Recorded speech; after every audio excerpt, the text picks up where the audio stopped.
I gave up trying to control how others act and think, and as my priest calls it, not sweating the small things.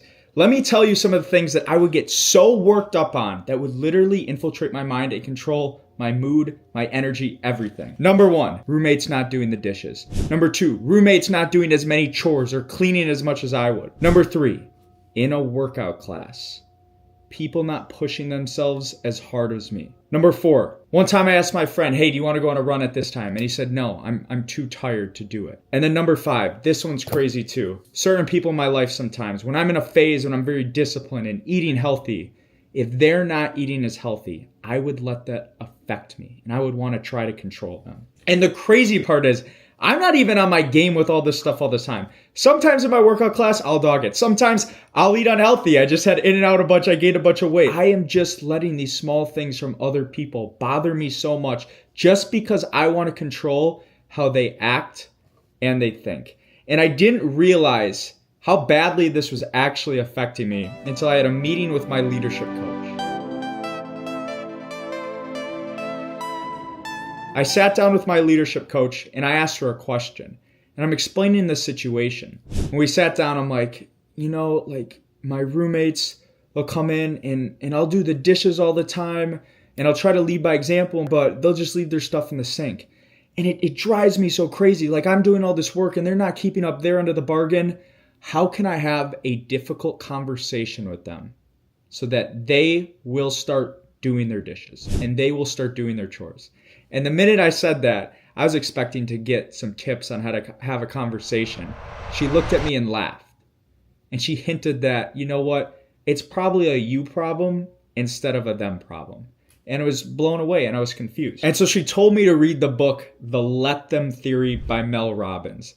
And as I started listening to this book, I realized how much time and energy I was wasting on trying to control other people and had them live right up to my standard, right up to my par, no matter what. And this little thing would affect me so much every single day that when I get up in the morning and I go out and make myself a morning coffee, if I saw dishes in the sink, instead of making my coffee and getting to work, I would sit there and I get frustrated and I try to have like a 20-minute conversation in my head with how I'm going to bring this up to my roommate. Or when I get home to class and I'd see the thing, I'd come in here and do the same thing instead of getting to work. And that negativity, that frustration, it impacted my mood so much. Like it took all the creativity away from me. It took all the happiness away from me. It took all the gratitude away from me and just put me in tunnel vision with anger, negativity, and how I can persuade these people just to do as I please. But this book, The Let Them Theory, provided me one simple solution. It sounds so simple. One single thing that this book talks about. And it's the concept of let them. If they don't want to do their chores, let them. If they don't want to go for a run, let them. If they don't want to work out that hard, let them. It's their life. It's not yours. You've got and I've got enough things on our plate. We're not perfect. There's so much freaking stuff that we can improve on. Why are we wasting so much of our time and energy trying to control other people? How much is that actually affecting you? How much is that actually taking away from your mission and vision in life? How much is it ruining a relationship with people because they don't do something that you want to do? And now in your mind, you're secretly holding a grudge and you're angry. And every time you talk to them in a conversation, you can't ever connect to this person because you're just thinking, they need to do this, they're not doing it, and you're pissed off. Just let them live their own lives.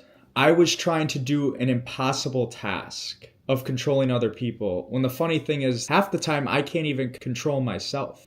And so this one simple thing that I gave up for Lent, every single time I have the urge to get mad at someone or do this or that, I just tell myself, let them.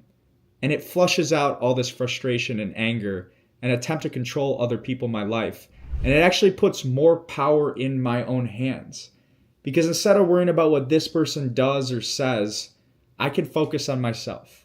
And I can get rid of the grudges and enjoy time spent with other people. And I can confidently say, I don't know how long it's been with Lent. It's March 27th right now. But this simple little thing has actually genuinely made me happier. And it's something that I have to remind myself every single day. And it's probably going to be a never-ending battle. But if you're listening to this right now and you're relating to a lot of the things I'm saying, tell yourself one simple thing. And that simple thing is let them. If you enjoyed this video, please hit that like button, hit the subscribe button. Somewhere on the screen should direct you to somewhere else in our channel. But as always, believe foolishly.